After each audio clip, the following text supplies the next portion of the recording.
हमारा जो आज का टॉपिक है चैप्टर 3 से ही रिलेटेड है और मेंडल्स ऑफ इनहेरिटेंस का ही थर्ड लॉ है, लॉ ऑफ इंडिपेंडेंट असॉर्टमेंट। इससे पहले अपन 2 लॉ कर चुके हैं, law of dominance and law of the segregation. The third law is law of independent assortment. अब law of independent assortment depend on dihybrid cross. अब dihybrid cross means the cross between two constructing characters is known as the dihybrid cross. अब independent assortment का means क्या हो? Depend on the dihybrid cross. Depend on the dihybrid cross if two or more than two constructing characters are considered, there is not any fact of inheritance. There is not any fact one characters on the inheritance, another inheritance. It depend on the dihybrid cross. The character is not affect one another during the transmit in the next generations. When the gametes are separate, not contaminate to each other. अब इसका means क्या हुआ कि 2 और मोर characters के between में जब cross होता है तो किसका फॉर्मेशन होता है? गैमेट्स का फॉर्मेशन होता है। यही गैमेट्स कहाँ एंटर करते हैं? नेक्स्ट जनरेशन के अंदर एंटर करते हैं। तो one gamete not effect to the another gamete and during the separation not contaminate to each other to behave the freely, so known as the law of independent assortment. कि जो characters होते हैं वो साथ साथ जाते हैं नेक्स्ट जनरेशन के अंदर, लेकिन एक दूसरे को कंटामिनेट नहीं करते, एक दूसरे पर अपना इफेक्ट नहीं, यानी येलो येलो ही रहता है, राउंड राउंड ही रहता है। तो किसकी तरह बिहेव करते हैं? फ्रीली बिहेव करते हैं। So this law is the law of independent assortment. For the examples, here yellow round, तो yellow one characters है ना, for the color show the color and round show the shape. तो 2 characters हो गए, तो yellow round and the green wrinkled. Parents है pure यानी homozygous yellow round seeded plant, homozygous green wrinkle seeded plants between to the cross. First of all meiosis division to form the gametes. अब gametes में one gamete यानी one allele show the yellow and the other show the rounds. तो 2 gametes एक साथ है but not effect to the each other. Capital Y capital R, small y small r, small y small r, all is the gametes. Then after cross between the gametes to obtain F1 generation. अब F1 generation में देखिए capital Y भी आया है, small y भी है, capital R भी, small r भी है। अब ये कैसे शो होंगे? हाइब्रिड तो है ही, हेटेरोजाइगस। शो कैसा होगा? येलो राउंड सीडेड प्लांट, क्योंकि जो येलो राउंड वाला है ये क्या होता है? डोमिनेंट होता है। तो F1 कैरेक्टर्स के अंदर कौन शो होते हैं? Dominant characters. तो यहाँ देखिए ऐसा तो नहीं है ना कोई थर्ड ही कैरेक्टर शो हो गया है। कैरेक्टर आया तो किस में से है? पेरेंट्स में से ही आया है। लेकिन देखिए कैपिटल Y स्मॉल y है, यानी 2 कैरेक्टर्स आ गए, एक तो येलो का आ गया, एक राउंड का आ गया, यानी एक तो कलर को शो कर रहा है, एक शेप को शो कर रहा है, but not contaminate to each other to behave the freely. So this law is known as the law of independent assortment. अब जो F1 जनरेशन बनी, इस F1 जनरेशन के भी क्या बन जाते हैं? गैमेट सेपरेट हो जाते हैं। F1 जनरेशन के जो गैमेट है वो सेपरेट हो गए, तो F1 गैमेट सेपरेट होगी। Capital Y capital R, capital Y small r, small y capital R, small y small r। Same यही गैमेट्स अपन किधर दिखा देंगे? साइड में, क्रॉस करवाने के लिए। अगर बाय द वे ये इसको बोलते हैं self pollination. F1 generation cross into the F1 generation. अगर ऐसा नहीं ध्यान में रहता है तो अपन क्या करते हैं, जैसे एक ट्रिक लेते हैं पहले अपन क्या लिख लेते हैं, capital Y, capital Y, capital small Y, यानी capital Y, capital Y, small Y कर दिया। अब इन सबके साथ में क्या लगा देते, आर लगा देते, तो capital R small R, capital R small R, तो रट्टा मारने की भी जरूरत नहीं पड़ेगी। कैपिटल वाई स्मॉल वाई कर देते हैं। फिर उसमें जो इनके सबके साथ में क्या लगाना है, आर लगाना है, तो capital R small R, capital R small R. Same यही पैटर्न कहाँ ले जाते हैं, साइड के अंदर लेके चले जाते हैं, यानी एक हो गया मेल गैमिट, एक हो जाता है फीमेल गैमिट हो जाता है।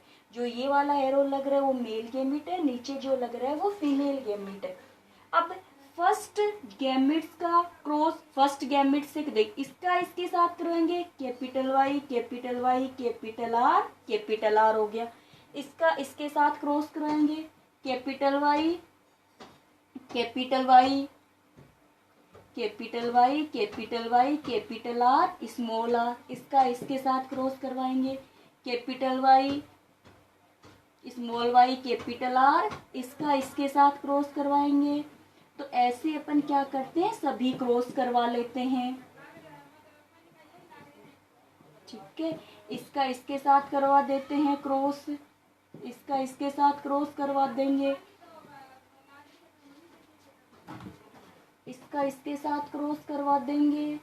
ये लीजिए, इसका इसके साथ करवाया, capital R, capital R, capital Y small Y, capital R small R, small Y, capital R, capital R, इसका इसके साथ करवाया, small Y, capital R, small R. फिर इसका इसके साथ करवा दिया, ये लीजिए, इसका इसके साथ करवा दिया। तो कैपिटल, पहले कैपिटल वाले लिखने फिर स्मॉल वाले लिखने होते हैं, small Y, capital R, small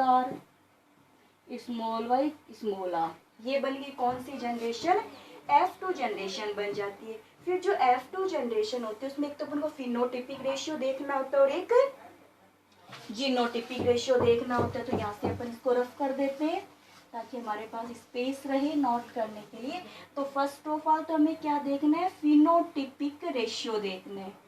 अब फिनोटिपिक रेशियो में ध्यान, जैसे ये वाला है तो यहाँ कैपिटल वाई, कैपिटल आर है, तो इसका मीन्स ये कैसे हो गए, येलो राउंड, कैसे हो गए, येलो।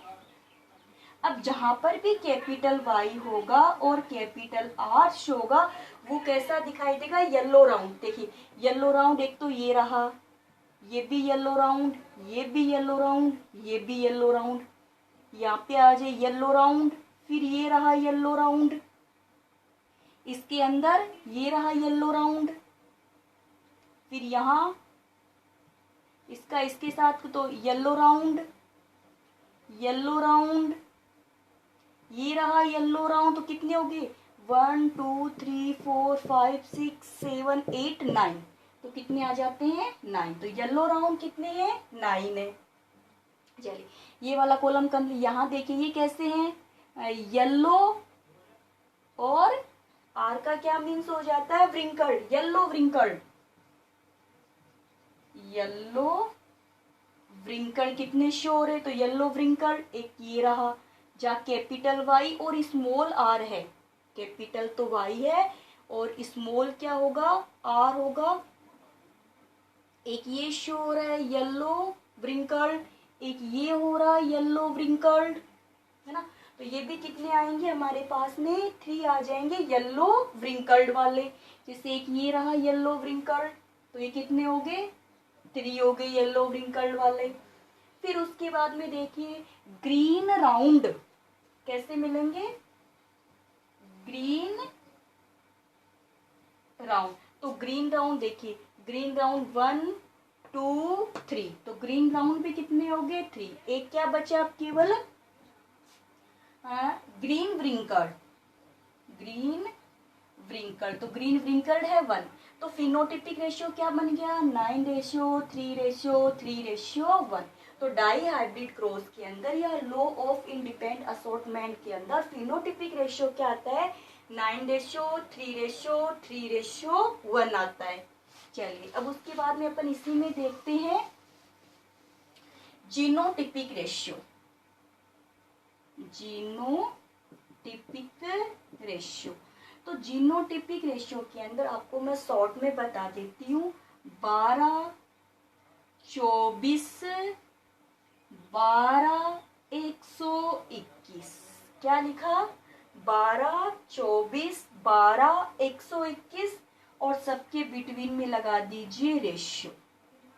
तो ये बन गया जीनोटिपिक रेशियो, क्योंकि सीधा सीधा पूछे सीधा जीनोटिपिक रेशियो बताइए, तो 12, 24, 12, 121 क्या हो गया? जीनोटिपिक रेशियो हो जाता है। अब देखिए जीनोटिपिक जो रेशियो है उसके अंदर अपन इसके अंदर शो करना चाहे तो अच्छे से कर सकते हैं। यहाँ देखिएगा, यहाँ अपन शो करके चलते हैं तो देखिए इसका इसके साथ करवा रखा था, तो अब इसके अंदर देखिए जैसे ये वाला क्या है, ये सिंगल है। कैसा है? ये सिंगल हो जाता है। फिर उसके बाद में ये देखिए जैसे ये वाली लाइन है, ये लीजिए, देख लीजिए, capital Y, small Y, capital R, small R है। तो ये 4 हो गया ना आपके पास में, ये रहा 4 वाला, सेम है सभी के सभी 4 के 4। तो ये वाली जो रो आ रही है सब सेम की आ रही है। ये सिंगल है, ये सिंगल है, ये सिंगल है। तो आगे पीछे 1 1 अपन ने क्या कर रखा है? लगा रखा है। फिर और देखते हैं, देखिए यहाँ देखिए ये दोनों, इसका इसके साथ मैच करवा दीजिए, सेम आ रहे हैं ना दोनों के दोनों। ये लीजिए, यानी capital Y, capital Y, capital R, small R, capital Y, capital Y, capital R और स्मॉल आर। ये यहाँ पे क्या आ रहा है? सेम पैटर्न चल रहा है। यहाँ पे ये लीजिए सेम पैटर्न, दो दो के पैटर्न ये बने हुए। फिर उसके बाद में क्या बना? एक को छोड़ करके एक का पैटर्न मिलेगा आपको, जैसे बीच में से एक को, जैसे देखिए ये वाला है कैपिटल वाई और इसके साथ कौन सा पैटर्न सेट हो जाएगा? इसको छोड़ दिया बीच में, ये वाला सेट हो गया। तो ऐसे नीचे वाले भी ऐसे सेट मिलेंगे आपको। तो इसका मतलब ये क्या हो जाए, तो आपको ध्यान में रखना है 12, 24, 12, 121 क्या होता है? जीनोटिपिक रेशियो होता है।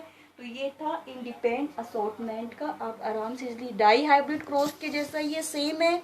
ऑफलाइन क्लास के अंदर डाई हाइब्रिड क्रॉस अपन ने क्या किया था? कंप्लीट कर रखा है।